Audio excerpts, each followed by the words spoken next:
आज हमारे पास वेस्ट बंगाल से शमीम बच्चा मिलने आया है और ये शमीम बच्चा हमारा उस बैच का है जब हमारा इंस्टीट्यूट स्टार्ट हुआ था 2021 बैच।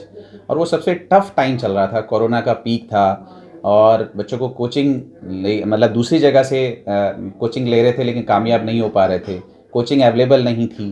तब बच्चे हमारे पास हॉस्टल में रह के पढ़े और उसमें से शमीम ने अल्हम्दुलिल्लाह Malda medical college West Bengal seat हासिल करी।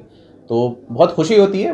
2 साल का वक्फ़ा हो चुका है, 2 ईयर्स माशाल्लाह उसके कंप्लीट हो चुके हैं, लेकिन उसकी ये मोहब्बत और ये लगाव के बीच बीच में से मैसेज आते रहना, दुआ सलाम चलते रहना। और 2 साल के बाद जब वो दिल्ली आया तो उसने सीधा ये कहा कि सर मैं आपके पास हॉस्टल में ही रुकूंगा, क्योंकि बच्चा हॉस्टल में था हमारे पास।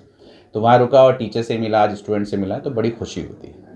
दूसरी बात यह है, इस साल के बच्चों के लिए भी मैं हमेशा ये कहता हूँ कि जो बच्चे प्रिपरेशन कर रहे हैं, बहुत सारे बच्चे ऐसे होते हैं जिनका टेस्ट का स्कोर 400 500 आ रहा होता है और वो अपने आप को ये मान के चलते हैं कि भाई 600 प्लस हमें जो मार्क्स चाहिए हमारा नहीं हो पाएगा। लेकिन बच्चे, मैं इसमें एक बहुत छोटी सी कैलकुलेशन आप सब बच्चों को बताता हूँ कि एक तो चीज़, जिसका भी जो भी 400 प्लस स्कोर कर रहा है, ये मान के चलिए कि उसको फिजिक्स केमिस्ट्री बायोलॉजी बहुत अच्छे से आता है।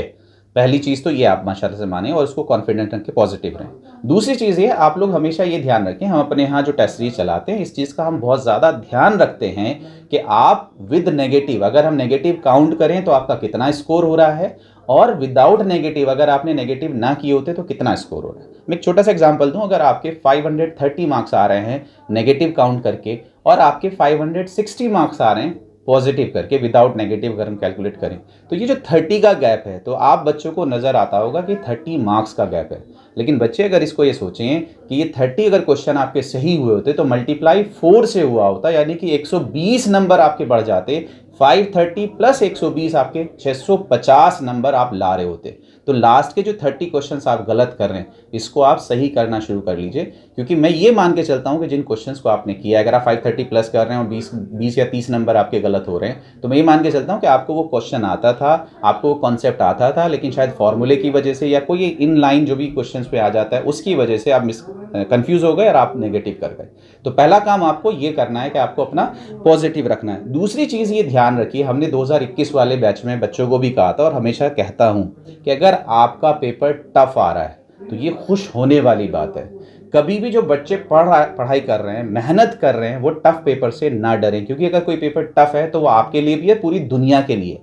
टफ जाएगा तो मेरिट नीचे आएगी, मेरिट नीचे जाएगी तो अगर 640 पे रैंक जा रही है तो हो सकता है 630 पे चला जाए। तो उसमें डरना नहीं होता है और कॉन्फिडेंस बना के रखना होता है, उस टाइम अपने आप को पॉजिटिव रखना होता है। अगर आप पॉजिटिव रखेंगे तो जितना आपको अच्छे से आता है, पहली बात तो वो अटेम्प्ट कर पाएंगे। दूसरी बात, हो सकता है माशाल्लाह से जब आपका एक पेपर का पोर्शन कंप्लीट हो चुका होगा और आप अपना नंबर सिक्योर कर चुके होंगे, मैं 600 प्लस कर चुका हूँ, तो वो क्वेश्चन भी आप कर पाएंगे जिनमें आपको डर लग रहा होगा। तो कभी भी टफ पेपर से आपको डरना नहीं चाहिए।